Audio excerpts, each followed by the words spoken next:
निशुम्भ शुम्भ गर्जनी प्रचण्ड मुण्ड खण्डिनी वने रणे प्रकाशिनी भजामि विन्ध्यवासिनी।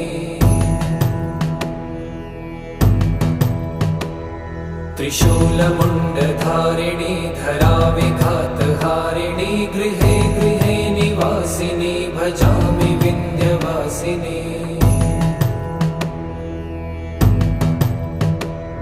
दरिद्र दुःखहारिणी सदा विभूतिकारिणी वियोगशोकहारिणी भजामि विन्ध्यवासिनी। लसत्सुलोललोचनं लतासन